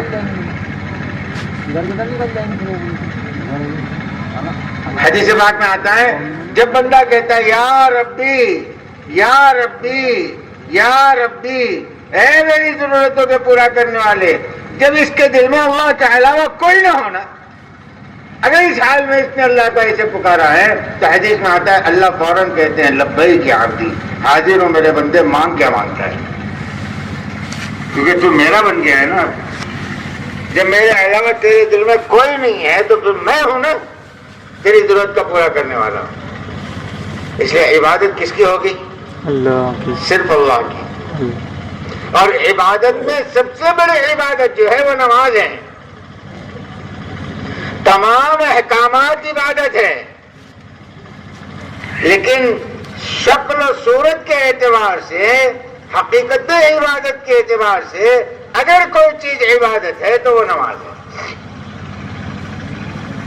کیونکہ دوسری عبادتیں حکم کی وجہ سے تو عبادت ہیں، لیکن اس میں شکل جو ہے نا عبادت کے علاوہ کی بھی ہے، عطا کی بھی ہے. زکوٰۃ دینے کو کہتے ہیں نا، تو دینا تو اللہ کی شان بھی ہے. روزہ بھوکا رہنے کو کہتے ہیں نا، تو یہ تو بھوکا پیاسا رہنا اللہ کی شان بھی ہے. لیکن نماز میں ہاتھ باندھ کر کھڑے رہنا، جھک جانا، پھر سجدے میں پڑھ کر اپنی پیشانی کو اور ناک کو رگڑنا اور پھر ہاتھ اٹھا کر بھیک مانگنا، ان میں سے کوئی چیز بھی اللہ کے لیے نہیں ہے. اس لیے اپنی ذات سے جو چیز عبادت ہے وہ نماز ہے. اور اللہ کو تمام چیزوں میں سب سے زیادہ پسند نماز ہے. اس لیے اصل عبادت ہے نا. تمام چیزوں میں چھوٹ ہے، تمام چیزوں میں وقت سے دوری ہے کہ جی نماز میں نہیں ہے. نماز روزانہ ہے، ہر کسی پر ہے، کوئی عذر کسی کا قابل قبول نہیں ہے. سال میں ایک مرتبہ نہیں، رمضان کے روزے سال میں ایک مرتبہ ہے، سال میں ایک مرتبہ نہیں، زکوٰۃ سال میں ایک مرتبہ ہے، زندگی میں ایک مرتبہ نہیں کہ حج زندگی میں ایک مرتبہ ہے. نماز دن میں 5 مرتبہ ہے اور روزانہ ہے، اور ہر مرد اور عورت پر فرض ہے. اور انسان کی دنیا اور آخرت کی تمام ضرورتوں کو اللہ نے اس عبادت کے ساتھ جوڑ رکھا ہے. کنیکشن جو ہے نا سب کا نماز سے ہے. جس نے نماز چھوڑا نا اس کے دنیا کی ضرورت کی تار سوئچ میں سے نکل گئی. اور جب سارکٹ میں سے تار نکل گئی تو لائٹ بجھے گی کہ جلے گی؟ بولو نا. اب کوستے رہو آپ لائٹ کو، کم وقت جلتی نہیں، کم وقت جلتی نہیں. ارے کم وقت اس لیے نہیں جل رہی کہ یہاں سے وائر نکلا ہے نا. ہاں ایسے نماز چھوڑ گئی نا تو پھر آپ کا وائر نکل گیا. اب اللہ کی طرف سے آپ کی ضرورتوں کے پورا ہونے کا نظام ختم. اب آپ پریشان ہیں تو لوگ کوس رہے ہیں مہنگائی کو. کوئی کوستا ہے، کوئی لوگوں کو کوستا ہے، کوئی رشتہ داروں کو کوستا ہے، کوئی بچوں کو کوس رہا ہے، کوئی شوہر سے جھگڑا کر رہا ہے، کوئی بھائی سے جھگڑا کر رہا ہے، کوئی حکومتوں کو کوستا ہے. ہے نا؟ ورنہ آخر میں جو ہے اپنے دل کو بہلانے کے لیے تو ہے ہی، ارے یار کسی نے کرنی کر دیا. چلو یہ بھی ایک راستہ ہے، عاملوں کے کمائی کا راستہ تو بن جاتا. کم سے کم آپ کی بگڑی ان کی تو بن گئی، آپ کی بگڑی ان کی تو بنی نہیں بنی. ہاں کس نے کرنی کیا؟ اس نے کرنی کیا. میری کرنی ہے کہ میں نے نماز چھوڑ دی وہ نہیں دکھتا. کرنی ہی کا پھل ہے لیکن اپنی کرنی کا پھل ہے، دوسروں کا نہیں. اچھا کسی کی کرنی اثر کب کرے گی؟ وہ اللہ سے بڑی ہے یا کرنے والا اللہ سے بڑا ہے؟ کہ بھائی اللہ کی مرضی کے بغیر ہوگا؟ کہ جی اللہ سے جڑ جاؤ نا، ساری کرنیوں کے کرنے والے تو وہی ہے. اور جتنے کرنے دنیا میں کرنے والے ہیں ان کے بھی مالک وہ ہے. سب کو سدھارنا بھی جانتے ہیں، سب کو بگاڑنا بھی جانتے ہیں. ہم اللہ سے کٹے ہوئے ہیں اور بولیں گے اللہ سے نہیں مانتے ہیں. اللہ نماز سے کٹنا اللہ سے کٹنا ہے. جو نماز سے کٹ گیا وہ اپنے معبود سے کٹ گیا. جب عبادت ہی نہیں رہی تو پھر کاہے کا مذہب, کاہے کا دین؟ دین بغیر عبادت کے ہوتا ہے, مذہب بغیر عبادت کے ہوتا ہے. تو جی مذہب کو عبادت کو کہتے ہیں, اور عبادت جو ہے وہ نماز ہے. نماز سے بڑھ کر کوئی عبادت نہیں. اور اللہ کا احسان اتنا ہے کہ اللہ نے 5 وقت کی نماز رکھی ہے. انہوں نے چاہتے کیا تھے؟ چاہتے تو یہ تھے کہ بندہ جو ہے 24 گھنٹے میرے سامنے جھکا رہے. چاہت کیا تھی اللہ کی؟ ابھی تو ہم 5 وقت کی نماز میں کتنا لگتا ہے بھائی؟ بولو نا حساب کر کے. ارے 5 وقت کی نماز میں وقت کتنا لگتا ہے؟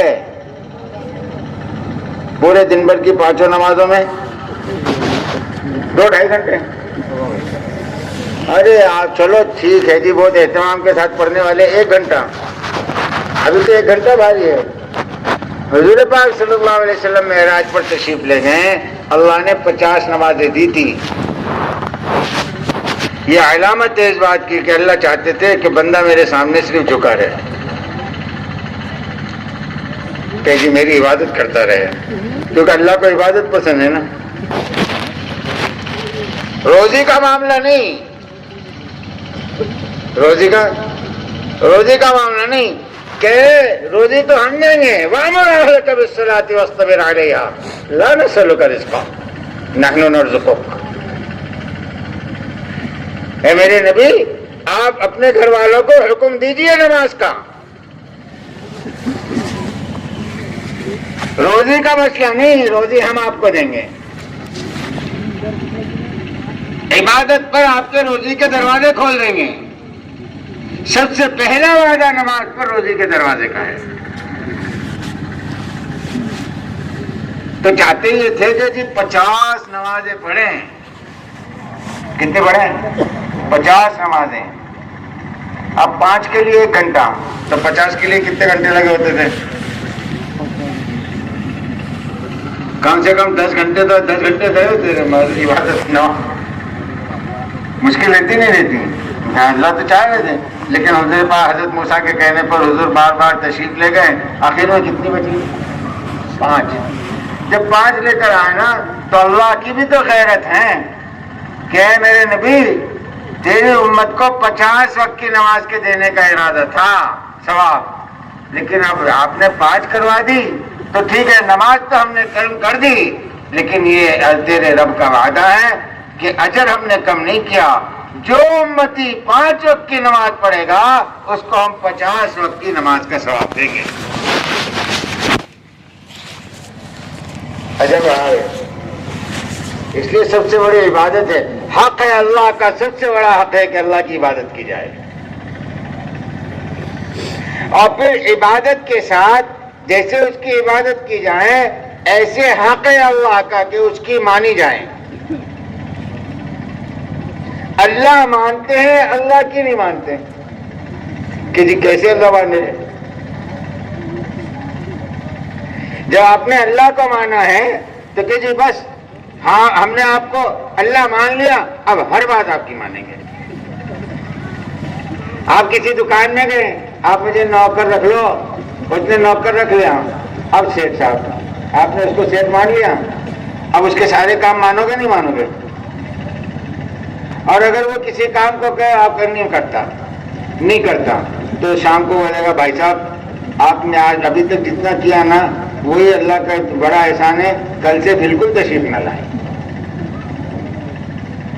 کوئی رکھے گا؟ جی نہیں. جب سیٹ مانا ہے تو سیٹ کی مان. آپ میرے شوہر ہے, عورت کا ہے, اور شوہر کی مانی ہی نہیں, کتنے دن رکھیں گا شوہر؟ تو بھائی کتنے دن رکھے گا؟ فوراً گھر والوں کو بلانا, کیسی بیٹی دیے. شوہر تو مانتی لیکن شوہر کتنی مانتی. جس کام کے لیے شوہر بولو اس کام کے لیے تیار ہی نہیں, ہر چیز کا انکار کر دیتی یا ٹال دیتی. تو کوئی قبول کرے گا؟ اور ہمارا حال دیکھو، اللہ ہمارے کہتے ہیں اور اللہ ہی کی نہیں مانتے. کسی چیز میں ہم جو ہے اللہ کی مان رہے ہیں، اپنے آپ کو متوجہ کرنا چاہیے. اس لیے یہ نیت کریں کہ انشاءاللہ عبادت بھی کریں گے اور 24 گھنٹے کی زندگی اللہ کی اطاعت کے ساتھ گزاریں گے. کہ بھائی سب نیت کرتے ہیں؟ ارے انشاءاللہ بھی ہلکا ہی بول رہے ہیں. ارے بھائی کرتے ہیں انشاءاللہ، کیونکہ قرآن میں سب سے زیادہ مطالبہ اللہ کی طرف سے جو ہے وہ اللہ کی اطاعت کا ہے. بار بار کہہ رہے ہیں کہ دیکھو اللہ کی اطاعت کرو، دیکھو اللہ کی اطاعت کرو، جو اللہ کہے اس کو مانو. اور بہت ساری چیزیں ہیں، موٹی موٹی جو چیزیں تھیں وہ عرض کی. یہ سب سے پہلا حق ہے. دوسرا حق جو ہے اللہ کے بعد اللہ کے نبی کا ہے. دوسرا حق کس کا ہے؟ بولو نا. حضور پاک صلی اللہ علیہ وسلم کا حق ہے کہ آپ اللہ کے نبی ہیں. سب سے پہلا حق آپ کا یہ ہے کہ آپ کو اللہ کا نبی مانا جائے اور آخری نبی مانا جائے. کیسا مانا جائے؟ کہ آپ اللہ کے نبی ہیں، آخری نبی ہے. اس لیے کلمے میں محمد رسول اللہ ہے کہ ہر آدمی حضرت محمد صلی اللہ علیہ وسلم کو اللہ کا رسول مانے.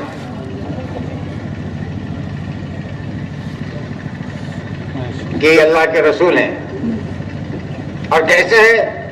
آخری ہے. آپ کے بعد اب قیامت تک کوئی نبی نہیں آئے گا. اگر کسی نے نبوت کا اعلان کیا یا نبوت کا دعویٰ کیا تو وہ جھوٹا ہے.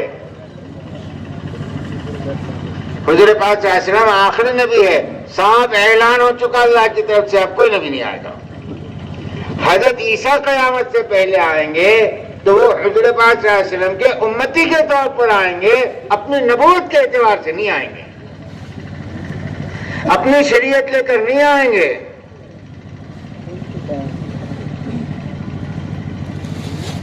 حضرت عیسیٰ 2 وقت کی نماز پڑھیں گے، 5 وقت کی پڑھیں گے. ارے بولو نا. اور ان کی شریعت میں 5 وقت کی تھی کیا؟ تو کس کی شریعت پر پڑھ رہے ہیں؟ اتنا جتنے سال زندہ رہیں گے رمضان کے روزے رکھیں گے نہیں رکھیں گے؟ پورے مہینے کے رکھیں گے، آدھے مہینے کے رکھیں گے؟ پورے مہینے کے. تو حضور کی شریعت کو لے کر آئیں گے اور تبلیغ کریں گے حضور کی شریعت کی. پورے دنیا میں قوانین لائیں گے حضور والے. اس لیے حضور پاک صلی اللہ علیہ وسلم آخری نبی ہے، آپ کے بعد کوئی نبی نہیں. اب حضور پاک صلی اللہ علیہ وسلم کا حق ہے. سب سے پہلا حق آپ صلی اللہ علیہ وسلم کا یہ ہے کہ آپ کی عظمت دل میں ہو.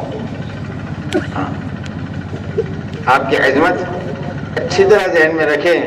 نبی کی عظمت کے بارے میں تھوڑی سی چیز بھی ایمان سے محرومی کا سبب بن سکتی ہے. اس لیے سب سے اللہ کے بعد سب سے زیادہ عظمت والی ذات کس کی ہے؟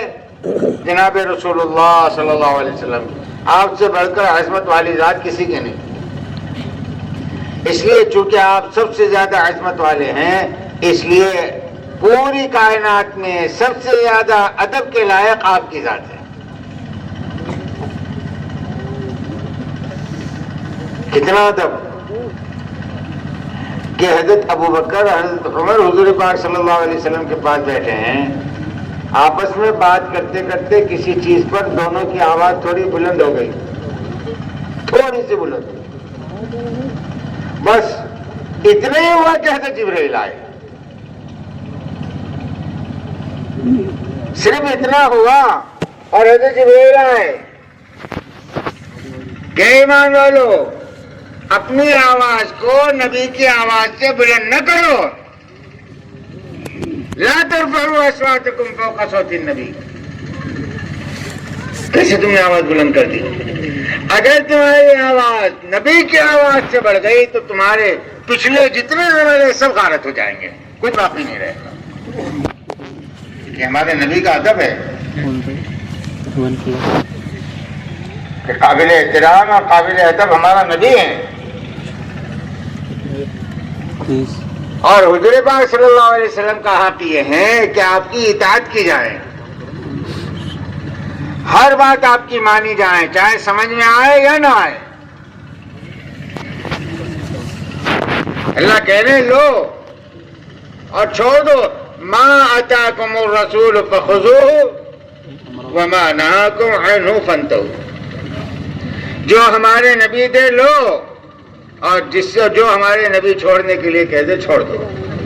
اسی میں تمہاری بھلائی ہے کہ ہم نے بھیجا ہی نبی کو اس لیے کہ ان کی اطاعت کی جائے. اور قرآن پاک میں جب بھی اللہ نے اپنی اطاعت کو بیان کیا ہے نا, حضور کی اطاعت کے بغیر بیان نہیں کیا. یہ کمال دیکھ لو, کوئی ایک جگہ قرآن پاک میں اللہ نے اپنی اطاعت کو اپنے نبی کی اطاعت کے بغیر بیان نہیں کیا. جہاں اپنی اطاعت کا حکم دیا ہے, نبی کی اطاعت کا حکم دیا ہے کہ نبی کی اطاعت کی جائے, آپ کی بات مانی جائے, چاہے سمجھ میں آئے چاہے نہ آئے. اور حضور پاک صلی اللہ علیہ وسلم کا حق یہ ہے کہ آپ کی اتباع کی جائے. جیسے آپ نے بتایا, جیسے آپ نے کیا ایسے کرے. 24 گھنٹے کی زندگی آپ کر کے بتلا کر گئے ہیں, بس اس کی اتباع کا حکم ہے. اور اللہ کہہ رہے ہیں جب 24 گھنٹے کی زندگی میں تم حضور کی اتباع کر لو گے نا تو اللہ کے محبوب بن جاؤ گے. اب اللہ تم پر فدا ہے, اب اللہ تم سے محبت کر رہا ہے. قل ان کنتم تحبون اللہ فاتبعونی یحببکم اللہ. اب ضابطہ کیا ہے کہ سنتوں کے راستے سے تم اللہ کے محبوب بن گئے ہو, اور کوئی اپنے محبوب کی ذلت اور کوئی اپنے محبوب کی تکلیف برداشت نہیں کر رہا. اب محبوب بن گئے, اب آپ کی طرف کوئی آنکھ اٹھا کر دیکھ لیں تو کہ جی آنکھ سے زیادہ اللہ ناراض. آپ کی طرف آپ کو نقصان پہنچانے کے لیے جو قدم بڑھے وہ آپ کی طرف نہیں, اللہ کی طرف بڑھے. ابو بکر ایسے, عمر ایسے, ابو بکر ایسے, عمر ایسے. ایک صحابی نے کھڑے رہ کے کہا اللہ کے بندے, ابو بکر اور عمر اللہ کے محبوب تھے, ایسا نہ کہے. تو اچھا کیا دلیل ہے اللہ کے محبوب تھے؟ تو نے کہا اللہ اس کو بتا دیں ابو بکر اور عمر تیرے کتنے محبوب ہے. سامنے ایک اونٹ کھڑا ہوا تھا, وہ بدکتا ہوا آیا, اس کی کھوپڑی کو منہ میں پکڑا, اتنا پٹکا اتنا پکڑا اتنا پٹکا کہ اس کی تمام ہڈیاں ٹوٹ کر چور چور ہو گئی. اب چھوڑ دیا, مر گیا. تو صحابی کھڑے رہ کر کہنے لگے دیکھ لیا ابو بکر اور عمر کتنے محبوب ہے کہ جی ان کا دشمن اللہ کا دشمن ہے.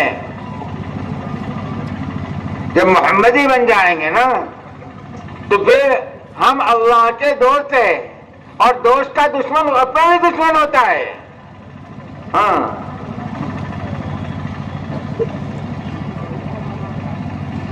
پھر اللہ کہہ رہے ہیں کہ ان کی طرف بڑھنے والے ہماری طرف بڑھنے والے ہیں, اور جو ہمارے دوستوں کے مقابلے پر آئے ہیں انہوں نے اللہ کے ساتھ اعلان جنگ کیا ہے.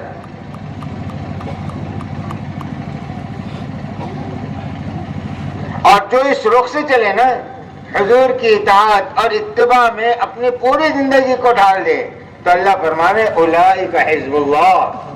اب یہ تو میری جماعت ہے. یہ کس کی جماعت ہے؟ یہ میری جماعت ہے. اور گارنٹی دے رہے اللہ الا ان حزب اللہ هم الفائزون, کہ یقین رکھو اللہ ہی کی جماعت کامیاب ہوگی. ہم بنے تو صحیح اللہ کی جماعت.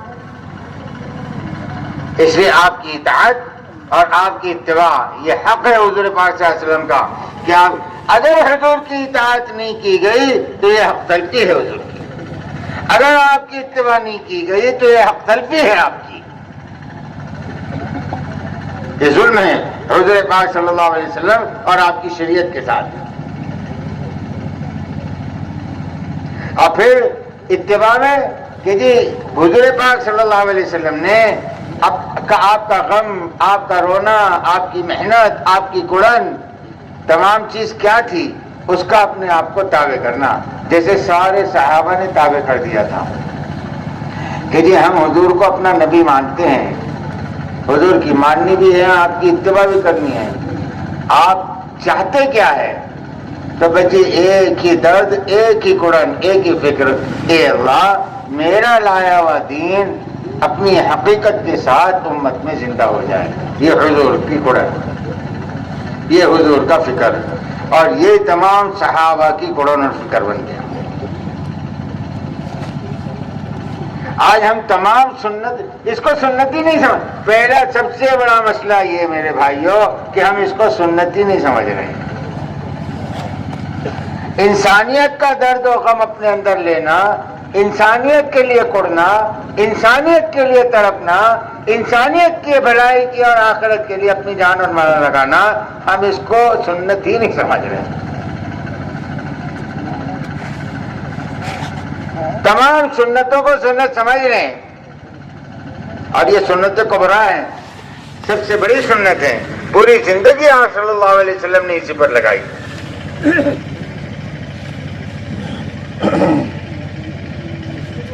ابتدا سے انتہا تک آپ کا یہی کام رہا، اور نتیجہ یہی تھا کہ آپ اس کو مقصد بنا کر رہے تھے، تو لوگ آہستہ آہستہ آہستہ آہستہ کہ جی اسلام کی طرف آ رہے تھے، ان کی آخرت بنتی جا رہی تھی، پھر جتنے آئے انہوں نے حضور کا یہی درد و غم لیا، تو اس کا نتیجہ یہ ہے تمام بر اعظم کے اندر پہلی صدی میں ہی، پہلی اور دوسری صدی میں ہی پوری دنیا کے چپے چپے تک اسلام پہنچ گیا، کوئی چپا نہیں بچا تھا۔ جی کیا ہوا؟ اتنا پوری دنیا میں اسلام پھیل گیا کہ جی حضور تو اکیلے تھے کہ یہ آپ کا غم صحابہ میں، آپ کی فکر صحابہ میں منتقل ہوئی، اور اس نے کمال کر دیا۔ اگر آج ایمان والے بھائی اس وقت کتنے تھے اور کتنوں کا رخ پھیرا گیا اس کو اندازہ آئے گا۔ اس وقت تو ایک ایمان والے کے حصے میں صرف 5 یا 6 ہیں۔ کتنے ہیں بولو نا؟ 700 کروڑ کی آبادی ہے، 200 کروڑ ہیں مسلمان، ایک کے حصے میں کتنے ہیں؟ 5۔ آسان ہے مشکل ہے؟ ارے ہر صورت میں آسان ہے مشکل ہے، کوئی بھی صورت لے لو، آسان ہے؟ وہ تو 1.25 لاکھ تھے، لاکھوں کی ہدایت کا ذریعہ بن گئے، ہم 200 کروڑ ہیں۔ مسئلہ یہ ہے کہ جو انہوں نے لیا وہ ہم نہیں لے رہے ہیں۔ انہوں نے ابو جہل کا مذہب چھوڑا اور ابو جہل والی فکر بھی چھوڑی، ابو جہل والا غم بھی چھوڑا، اور حضور والی محنت اور حضور والی فکر اختیار کی۔ ہمارا معاملہ ایسا ہے، ہم نے ابو جہل والے مذہب کو چھوڑا ہے، لیکن فکر اور غم کے اعتبار سے ہم ابو جہل کے ساتھ چل رہے ہیں۔ اس کا فکر دنیا کا تھا، ہمارا فکر دنیا کا ہے۔ صحابہ کا فکر اپنی دنیا کو دین پر لٹانے کا تھا، ہمارا فکر اپنے آپ کو کھپا کر اپنی دنیا بنانے کا ہے۔ یہ فرق ہوا ہے۔ وہ جو ذہنوں میں بات آ رہی ہے نا، صحابہ کی مدد، صحابہ کی مدد، تو بھائی صحابہ تو بہت تھوڑے تھے، ان کی مدد اتنی کی جاتی تھی، تو بھائی ان کی مدد جو ہے وہ تو ان کی زندگی پر کی جاتی تھی نا، ان کے یقین پر، ان کی فکروں پر، ان کی نیت پر ان کی مدد کی جاتی تھی۔ ورنہ جہاں تھوڑی نیت بگڑی تو صحابہ سے بھی مدد اٹھا لی اللہ نے۔ ہمارے تو پورا ڈھانچہ ہی بگڑا ہوا ہے اور ہم مدد کو پکار رہے ہیں، اور وہاں پر تو حنین میں صرف تھوڑی سی نیت بگڑی۔ میں نیت بھی کیا بگڑی، نیت تو اللہ کی تھی، بس تھوڑا سا یہ پیدا ہو گیا کہ یار اب اس مرتبہ اپن بہت زیادہ ہے، اس مرتبہ بہت زیادہ ہے. پہلے کیا ہوتا تھا کہ جی کم ہو زیادہ ہو نگاہ اللہ پر. اس مرتبہ تھوڑا یہ ہوا کہ اپن بہت زیادہ ہے, اب تو کامیاب ہو جائیں گے. اللہ نے اپنی مدد اٹھا دی. کامیاب ہو کر بتاؤ نہیں ہوئے, مصیبت میں آ گئے. تھوڑی دیر کے لیے اللہ کے نگاہ کی مصیبت میں آ گئے. ہم اللہ کی مدد کو پکار رہے ہیں اور 24 گھنٹے کے اعتبار سے اللہ سے غافل ہے. مولانا الیاس صاحب رحمۃ اللہ علیہ فرماتے تھے میں تو روتا ہوں, ڈرتا ہوں اس بات سے کہ اللہ دیکھ رہے ہیں, اللہ دیکھ رہے ہیں اور یہ جانتا ہے کہ میرا اللہ مجھے دیکھ رہا ہے, اس کے باوجود بھی اللہ کو چھوڑ کر اللہ کے غیر میں مشغول ہے.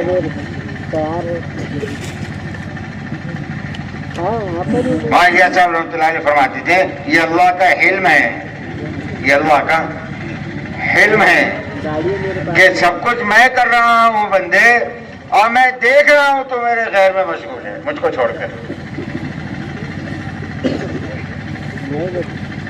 برداشت کرے گا؟ کپڑے یہ پہنا رہا ہے, کھانا یہ کھلا رہا ہے, گھر اس کا ہے, ساری ضرورتیں یہ پوری کر رہا ہے, اور یہ سامنے موجود ہے اور عورت کسی غیر سے بات کر رہی ہے, برداشت کر لے گا؟ اور 24 گھنٹے اللہ دیکھ رہے ہیں کہ یہ اللہ میرے غیر میں مشغول ہے اور برداشت کر رہے ہیں. یہ تو اللہ کا علم ہے, اللہ کا رحم ہے جو ہم بچے ہوئے ہیں. اس لیے میرے بھائیوں اپنی زندگی کے رخ کو بدلنا ہے. جیسے صحابہ کو حضور نے مزاج پر اٹھایا تھا, ایک محنت کے اس محنت پر اٹھنا ہے. کہ بھائی سب اس کی نیت کرتے ہیں انشاءاللہ. بہت ہلکا بنتے آپ لوگ. ارے بھائی نیت کرتے ہیں. اب چلو اس محنت کو کرنے کے لیے اپنے زندگی کے رخ کو بدل کر اپنے آپ کو اور عالم کے رخ کو بدلنے کی نیت کے ساتھ کون ہمت کرتا ہے کہ انشاءاللہ میں 4 مہینے اللہ کے راستے میں لگاؤں گا؟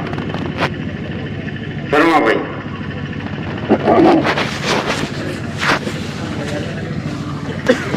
4 مہینے کی نیت کرو.